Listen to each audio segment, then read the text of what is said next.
Hello cricketers, ఇవాళ మనం ప్రకాశం జిల్లాలో ఉన్న పొదిలికి వచ్చాము. ఇక్కడ క్రికెట్ టోర్నమెంట్ జరుగుతుంది. ఈ టోర్నమెంట్ లో అనుకోకుండా నేను కూడా ఆడాను. టాస్ గెలిచి ఫీల్డింగ్ తీసుకున్నారు అపోనెంట్ టీం. ఫస్ట్ బ్యాటింగ్ చేసి 9 overs 81 రన్సే కొట్టాం. అప్పుడు పెద్ది లాస్ట్ ఓవర్ లో 3 సిక్స్లు కొట్టి స్కోర్ ని 102 రన్స్ కి తీసుకెళ్లాడు. 103 రన్స్ టార్గెట్ తో బ్యాటింగ్ కి దిగిన అపోనెంట్ టీం ఫస్ట్ 2 overs లోనే 27 రన్స్ కొట్టారు. ఆ తర్వాత థర్డ్ ఓవర్ నేనేసి 6 రన్స్ ఇచ్చి 2 వికెట్స్ తీసి మ్యాచ్ ని మార్చా. మ్యాచ్ వన్ సైడ్ అయిపోయింది. 12 balls కి 37 రన్స్ కొట్టాలంటే మళ్ళీ వేసా, బట్ ఈసారి 24 రన్స్ ఇచ్చా. మ్యాచ్ మొత్తం వాళ్ళ వైపు వెళ్ళిపోయింది. ట్విస్ట్ ఏంటంటే 1 ball కి 1 run కొట్టాలంటే లాస్ట్ లో వికెట్ పడింది. సూపర్ ఓవర్ వచ్చింది. సూపర్ ఓవర్ లో బుల్లెట్ బాజీ వేసి 10 రన్స్ ఇచ్చాడు. 11 రన్స్ టార్గెట్ తో బ్యాటింగ్ కి దిగారు క్రాంతి, చిక్కు, పెద్ది. ఇప్పుడు సూపర్ ఓవర్ చేసింగ్ చూద్దాం పదండి. ఫస్ట్ బాల్ స్ట్రైక్ తీసుకొని 6 కొట్టాడు క్రాంతి.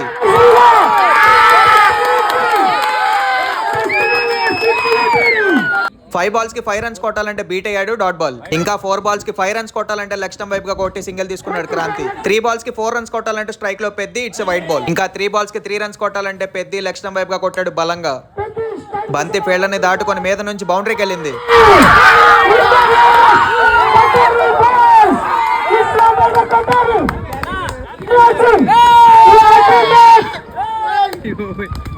నా వల్ల పోయిందనుకున్న మ్యాచ్ ని ఎలాగోలా తిరిగిచ్చాడు దేవుడు, గెలిపించాడు మమ్మల్ని. నిజంగా ఇది మిరాకిల్ మ్యాచ్. చాలా బాగా బ్యాటింగ్ చేశాడు క్రాంతి. కెప్టెన్ సైదాబాయ్ షాక్ లో ఉన్నాడు. అలాగే పెద్ది కొట్టిన లాస్ట్ ఓవర్ లో 3 6లే మనం గెలవడానికి. బుల్లెట్ బాజీ బౌలింగ్ వల్ల కూడా